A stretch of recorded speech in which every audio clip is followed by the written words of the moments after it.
কপাত করে জোনাকির মাথার চুলের মুঠি ধরে বাবুল উত্তেজিত হয়ে বলল, সামান্য একটা সাইন করতে বারবার বলতে হচ্ছে কেন? দিনে দিনে এত অবাধ্য বেয়ারা হয়ে যাচ্ছিস কার ইন্ধনে? নরম অথচ দৃঢ় কণ্ঠে পাল্টা জোনাকি বলল, আমি সাইন করব না। এ কথা বারবার কেন তোমাকে বলতে হচ্ছে? আমার বাবার টাকা কেন তোমাকে দেব? বাবুল এবার উগ্র হয়ে উঠল দস্যুর মতো, কর্কশ গলায় বলল, চেকে সাইন করবি না, গহনা দিবি না, তাহলে তোকে আর তোর মাকে বাঁচিয়ে রেখে আমি কি করব? কলমটা দাও, সাইন করে দিচ্ছি। বাবু চেকটা জোনাকির দিকে এগিয়ে দিল, চেকে সাইন করে দিল। বাবুল হাসতে হাসতে বলল, আসলে কথাটা সত্য, সোজা আঙুলে কোনোদিনও ঘি উঠে না। তুই ভালো করে জানিস, তুই যতদিন আমাকে অ্যাকাউন্টে থাকার টাকাগুলো তুলতে সহযোগিতা করবি ততদিন তোর মা বোন ভালো থাকবে, সুখে থাকবে। বলেই চেকটা হাতে নিয়ে রুম থেকে বের হয়ে গেল। জোনাকি তেতে গেল উত্তপ্ত কড়াইয়ের মতো, মুখ কালো ভঙ্গিতে বলল, তুমি একটা বর্বর, অমানবিক, পাষণ্ড, কাপুরুষ, লোভী, বইয়ের টাকা গহনার উপর লোভ করেছো। ছোট লোকের মতো চলে যাচ্ছ কেন? আমাকে মেরে ফেলো, তবু আমার মা বোনকে কিছু বলো না। বলেই হাউমাউ করে কান্না করতে লাগলো। মমতাজ বেগম দরজা খুলতেই বাবুল মলিন মুখে বাসার ভেতরে প্রবেশ করলো। মমতাজ বেগম অস্থির হয়ে বলল, বাবা, জোনাকির কোনো খবর পেয়েছো? টাকাগুলো কি ওদের কাছে পৌঁছে দিয়েছো? সবকিছু জেনেও না জানার ভান করেই মলিন মুখ নিয়ে কাঁদো কাঁদো হয়ে বাবুল বলল, টাকা পৌঁছে দিয়েছি আম্মা। নতুন একটা দাবি উপস্থাপন করেছে। কি দাবি বাবা? ওরা বলেছে আপনার নামে থাকা উত্তরার ফ্ল্যাটটি ওদের নামে লিখে দিতে হবে, তাহলেই জোনাকিকে ওরা মুক্তি দেবে। আমি আমার ফ্ল্যাটটা ওদের নামে লিখে দেব, তারপর আমি আমার মেয়েকে চাই। আম্মা, বড় খুশি হলাম আপনার কথা শুনে। আমার যদি ওরকম 5টা ফ্ল্যাট থাকতো, আমি জোনাকির বিনিময়ে ওগুলো লিখে দিতাম। যে করে হোক জোনাকিকে উদ্ধার করতাম। বাবা, আমি দলিলপত্র রেডি করছি, তুমি ওদের সাথে কথা বলো, আমি ফ্ল্যাট লিখে দেব। আমি আমার জোনাকির বিনিময়ে সব কিছু করতে পারি। আমার বড্ড ক্লান্ত লাগছে, সারা রাত ঘুমাইনি, কিছু খাইনি। আমি আমার রুমে যাই। সরি বাবা, আমি ভুলে গিয়েছিলাম। তুমি তো সারা রাত জোনাকির জন্য বাইরে ছিলে। আমি বুঝি বাবা, তোমার অনেক কষ্ট হয়। যাও, ফ্রেশ হয়ে নাও, আমি তোমাকে নাস্তা দিচ্ছি। আম্মু, কিছুই খেতে ভালো লাগে না, সারাক্ষণ শুধু জোনাকির কথা মনে পড়ে। ওই অমানুষগুলো আমার স্ত্রীকে আটকে রেখেছে, জানি না ওকে ঠিক মতো খেতে দেয় কিনা। আমি কি করে খাই বলুন? তুমি এভাবে ভেঙে পড়লে আমরা কি করব বাবা? তুমি শক্ত হয়ে লড়াই করছো, রাত দিন তোমার স্ত্রীকে খুঁজে বেড়াচ্ছ। ভেঙে পড়লে চলবে না বাবা, যাও তোমার রুমে যাও। বাবুল ন্যাকা কান্না শেষে চোখের পানি মোছার ভান করে তার বেডরুমের দিকে চলে গেল। মমতাজ বেগম মনে মনে বলল, এমন মেয়ে জামাই পাওয়া ভাগ্যের ব্যাপার। দিনরাত কষ্ট করে আমার মেয়েটাকে খুঁজে বেড়াচ্ছে, খাওয়া নেই নাওয়া নেই, টেনশনে ছেলেটা শুকিয়ে গেছে। আল্লাহ, তুমি ওই জালিমদের হাত থেকে আমার মেয়েকে রক্ষা করো। বাবুল তার বেডরুমের ভেতরে প্রবেশ করে বিছানার কাছে এসে দরজার দিকে ভালো করে তাকিয়ে পকেট থেকে মোবাইলটা বের করে তার পরিচিত অ্যাডভোকেটের নাম্বারে ফোন দিল। অ্যাডভোকেট আমজাদ আলী ফোনটা রিসিভ করে বলল, বলুন বিশ্ব বাটপার ভাই, কতদূর কি করলেন? বাবুল রহস্যময় একটা হাসি দিয়ে বলল, আমি যদি বিশ্ব বাটপার হই, তাহলে সে বিশ্ব বাটপারের বুদ্ধিদাতা তো আপনি। তাহলে স্বীকার পাচ্ছেন আমি আপনাকে বুদ্ধি দিচ্ছি? আপনি আমার বুদ্ধিতে সবকিছুই করেছেন, কিন্তু ভাগের বেলা তো আমাকে শূন্য রাখছেন। পরিপূর্ণ করে দেব আপনাকে। ফ্ল্যাটটা আগে নিজের নামে লিখে নেই। আপনার সহযোগিতা আবারও একান্তভাবে প্রয়োজন। আপনাকে সহযোগিতা করার জন্যই তো আমি বসে আছি, আর আমি আপনার ভাগের 20% আপনাকে দেওয়ার জন্যই বসে আছি। এমন সময় পেছন থেকে সে কাঁধের উপরে হাত দিতেই বাবুল চমকে উঠল। পেছনে ফিরে দেখলো তার একমাত্র শালিকা জেরিন তার পেছনে দাঁড়িয়ে আছে। বাবুল তাড়াহুড়ো করে ফোনটা কেটে দিয়ে থতমত খেয়ে বলল, জেরিন, কখন আসলে তুমি? এই যে এখনই এসে আপনার পেছনে দাঁড়ালাম। তা ভাগের কথা কি বলছিলেন? জেরিনের মুখে এমন কথা শুনে বাবুল অনেকটাই ভয় পেয়ে কি বলবে ভাবতে ভাবতে কাপা কাপা গলায় বলল, অপহরণকারী বলছে 5 জন মানুষ আমাদের কাছ থেকে যে টাকাটা নিচ্ছে সেই টাকাটা 20% করে ভাগ করে নিচ্ছে। এখন ফ্ল্যাটটা নিলে কিভাবে 20% করবে সেটা আমার কাছে জানতে চেয়েছিল। ভাইয়া, আমার ফ্ল্যাটটা লিখে দিলে কি ওরা আপুকে ছেড়ে দেবে? বাবুল ন্যাকা কান্নার ভান ধরে বলল, বলেছে তো ছেড়ে দেবে, কিন্তু বুঝতে পারছি না আমার জোনাকির কি অবস্থা হবে শেষ পর্যন্ত। জেরিন বাবুলের কাঁধের উপরে হাত রেখে সান্ত্বনা দিয়ে বলল, তুমি কান্না করো না। ওরা যদি আরো কিছু টাকা চায়, প্রয়োজনে আমার অ্যাকাউন্টের টাকাগুলো দেব। তবুও তুমি ওদের সাথে কথা বলো, আপুকে ছাড়ানোর ব্যবস্থা করো। তোমার টাকা দেবে তাহলে তো ভালো, আমি তাহলে ওদের আশ্বস্ত করি, ওদের আমি আরো কিছু টাকা দেব। ওরা যেন আমার জোনাকির গায়ে হাত না তোলে। তুমি কথা বলো, আমি 2-3 লাখ টাকার ব্যবস্থা করছি। বলেই জেরিন রুম থেকে বের হয়ে গেল।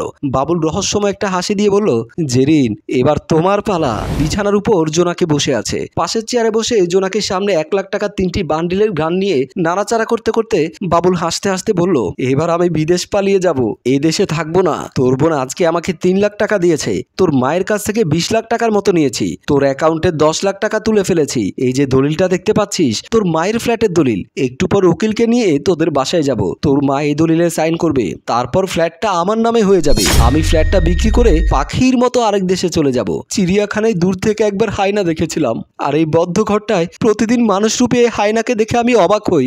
মানুষ এত খারাপ কিভাবে কিভাবে হয়? তুমি আমাকে যা ইচ্ছে তাই বলতে পারো, কোনো সমস্যা নেই। এই খুশির দিনে আমি তোমার জন্য তোমার প্রিয় হাজি বিরিয়ানি নিয়ে এসেছি। ইচ্ছে ছিল তোমাকে খাইয়ে দেব, কিন্তু আমি জানি তুমি আমার হাতে খাবে না। দরজার দিকে তাকিয়ে বাবুল সুমাইয়া সুমাইয়া বলে ডাক দিল। সুমাইয়া হাতে একটা বিরিয়ানির প্যাকেট নিয়ে রুমের ভেতরে এসে বাবুলের পাশে দাঁড়িয়ে বলল, স্যার, ম্যাডাম কিন্তু খুব খামখেয়ালি করে, সময় মতো কিছুই খেতে চায় না। বাবুল হাসতে হাসতে বসা থেকে দাঁড়িয়ে কোমর থেকে একটা পিস্তল বের করে সুমাইয়ার হাতে দিয়ে বলল, এটা তোমার সাথে রাখো, খামখেয়ালি করলেই মাথা বরাবর তাক করবে, দেখবে সাথে সাথে ঔষধে কাজ করেছে। জোনাকি, চুপচাপ বিরিয়ানিটা খেয়ে নাও, আমি তত সময় শুভ কাজটা সম্পন্ন করে আসি। বলেই বাবুল রুম থেকে বের হয়ে গেল। ঘন্টাখানেক পর বাবুল অ্যাডভোকেট আমজাদ আলীকে নিয়ে বাসার ভেতরে প্রবেশ করলো। ড্রয়িং রুমে ঢুকতে ঢুকতে বলল, আসুন উকিল সাহেব, ভেতরে আসুন, বসুন, আমি আমার শাশুড়িকে ডাকছি। আম্মা, তাড়াতাড়ি আসুন, উকিল সাহেব এসেছে। মমতাজ বেগম বাসার ভেতর থেকে আসলো। আম্মা, উকিল সাহেব এসেছে, এই দলিলটাই সাইন করে দেবেন। উকিল সাহেব ওদের সাথে কথা বলে ফ্ল্যাটটা হস্তান্তরের ব্যবস্থা করবে। এমন সময় পুলিশ অফিসার রেজাউল ড্রয়িং রুমে প্রবেশ করে উকিলের পাশে দাঁড়িয়ে বলল, বাবুল সাহেব, আমার তো হিসাব মিলছে না, আপনার শাশুড়ি কেন এই দলিলে সাইন করবে আর কেন তাদের ফ্ল্যাটটা লিখে দেবে? বাবুল আর অ্যাডভোকেট আমজাদ পুলিশকে দেখে এই দুজনে চমকে উঠল। বাবুল আমতা করে বলল, আপনি এখানে এসেছেন কেন? আপনাকে কে খবর দিল? জেরিন ড্রয়িং রুমের ভেতরে ঢুকে রেজাউলের পাশে দাঁড়িয়ে বলল, ও আমার বন্ধু, ওকে আমি আসতে বলেছি। বাবুল কিছুটা ক্ষিপ্ত হয়ে বলল, আমি তো সবাইকে নিষেধ করেছি, পুলিশ যেন এই বিষয়টা না জানে, পুলিশ জানলে জোনাকির ক্ষতি হবে। তারপরেও জেরিন, তুমি এত বড় ভুলটা কেন করলে? এমন সময় জোনাকি হাতে তালি দিতে দিতে ড্রয়িং রুমে প্রবেশ করতেই সবাই চমকে উঠল। মমতাজ বেগম কান্না করতে করতে বলল, মা তুই? জেরিন জোনাকিকে জড়িয়ে ধরে বলল, আপু, তুই কিভাবে মুক্ত হয়ে ফিরে আসলি? বাবুল আর উকিল দুজন দুজনের দিকে তাকিয়ে কি বলবে ভয়ে আতঙ্কে যেন গলা শুকিয়ে গেছে। বাবুল, আমার কোনো ক্ষতি হবে না, পুলিশকে জানিয়ে জেরিন ভালোই করেছে, কারণ আমি তোর নামে মামলা করব, অপহরণের মামলা। কথাটা শুনে অবাক হয়ে রেজাউল বলল, আমি অনুমান করেছিলাম জোনাকি যখন আমার কাছে বাবুলের রহস্যময় আচরণ সন্দেহের কথা বলেছিল। বাবুল কাঁদো কাঁদো গলায় বলল, তুমি এসব কি বলছো? আমি তোমাকে অপহরণ করব কেন? তুমি এসেছো তাতে তো আমি খুশি হয়েছি। তুই খুশি হয়েছিস তাই না? সত্যি বলছি, আমি খুশি হয়েছি, কিন্তু তুমি মুক্ত হলে কিভাবে? কিভাবে মুক্ত হয়েছে শুনবি? তাহলে শোন, তুই রুম থেকে বের হয়ে যাওয়ার পর সুমাইয়া কিভাবে পিস্তলটা ধরবে সেটাই তো বুঝতে পারছিল না। আমি ওর আচরণ দেখে বুঝতে পেরেছিলাম সুমাইয়া পেটের দায়ে তোর কথা শুনতে বাধ্য হয়েছে। আমি সুমাইয়াকে বললাম, বাবুল তোমাকে কত টাকা বেতন দিচ্ছে? আপনি আমার কাছে বেতনের কথা জিজ্ঞেস করছেন কেন? না মানে এমনি জিজ্ঞেস করেছি। তোমার জামা কাপড়ের যে অবস্থা তাতে তো মনে হয় তুমি ভালো বেতন পাচ্ছ না। আপনাকে এত কিছু নিয়ে ভাবতে হবে না, আপনি বিরিয়ানিটা খেয়ে নিন। সুমাইয়া, তোমাকে তো দেখে মনে হচ্ছে তুমি অনেক ক্ষুধার্ত, এই বিরিয়ানিটা তোমার খেতে ইচ্ছে করছে তাই না? না মানে কোনো মানে করার দরকার নেই, তুমি এখানে বসো, বিরিয়ানিটা খাও। সুমাইয়া আর কোনো কথা বলল না। জোনাকি সুমাইয়ার হাত ধরে চেয়ারের উপরে বসালো। সুমাইয়া বিরিয়ানির লোভ সামলাতে পারলো না, পিস্তলটা কোলের উপরে রেখে এক হাতে বিরিয়ানির প্যাকেট ও অন্য হাত দিয়ে খেতে লাগলো। এমন সময় জোনাকি কপাত করে পিস্তলটা হাতে তুলে নিল। সুমাইয়া ভয় পেয়ে গেল। আহা, ভয় পেতে হবে না, তুমি চুপচাপ বিরিয়ানি খেতে থাকো, আমি তত সময় আমার মায়ের ফ্ল্যাটটা বাঁচানোর চেষ্টা করি। দৌড়ে রুম থেকে বের হওয়ার সময় টান দিয়ে দরজাটা বন্ধ করে দিল। সুমাইয়া ভয়ে দরজার সামনে আসলো, দরজা ধাক্কা দিতে লাগলো, কিন্তু দরজা খুলছে না। সব কথা শুনে আমজাদ আলী বলল, তাহলে এখন আমি আসি। রেজাউল বলল, আপনি কোথায় যাচ্ছেন? আপনি তো 20% ভাগের আশায় বাবুলের এই অপকর্মের সাথে যুক্ত হয়েছেন, চলুন কিছুদিন জেলখানার খাবার খেয়ে আসবেন। মমতাজ বেগম বাবুলের কলার ধরে কষে চর বসিয়ে দিল বাবুলের গালে। উত্তেজিত হয়ে বলল, দুধ কলা দিয়ে তোর মতো একটা কালসাপ পুষেছি আমি, তুই শেষ পর্যন্ত আমাকেই ছোবল মারলি। আমার মেয়ের কারণে তোকে ঘর জামাই হিসেবে রেখেছি, আমার মেয়ে তোকে কতটাই না ভালোবাসে, আর তুই কিনা ষড়যন্ত্র করে আমার মেয়েকে অপহরণ করলি। অফিসার, আপনি সময় মতো এসেছেন, ওকে নিয়ে যান, চরম শাস্তি দেওয়ার ব্যবস্থা করুন, আমি ওর নামে মামলা করব। বাবুল কাঁদো কাঁদো হয়ে সবার কাছে ক্ষমা চাইতে লাগলো। অ্যাডভোকেট আমজাদ আলী বুঝতে পারলো সে ফেসে গেছে। বাবুলকে সে বকাঝকা করতে লাগলো, দুহাত জোর করে সবার কাছে ক্ষমা চাইতে লাগলো। জোনাকি জেরিনকে জড়িয়ে ধরে কান্না করছে। এই কান্না বিরহের নয়, প্রিয়জনকে কাছে পাওয়ার আনন্দের অশ্রু। প্রিয় ভিউয়ার্স, ঘরের শত্রু বিভীষণ, এই প্রবাদটির সাথে হয়তো এই গল্পের কিছুটা মিল পাওয়া যায়। বিশ্বাস কাকে করবেন? আপনজনই যদি বুকে ছুরি মারে, স্বার্থের কারণে পর হয়ে যায়। বর্তমান পরিস্থিতিটা হয়তো এমনই। গল্পটি ভালো লাগলে লাইক, কমেন্ট ও শেয়ার করুন। গল্পটি রচনা ও পরিচালনায় ফেরদৌস অপু, প্রযোজনায় মঞ্জুর মোর্শেদ, ক্যামেরায় মিজান।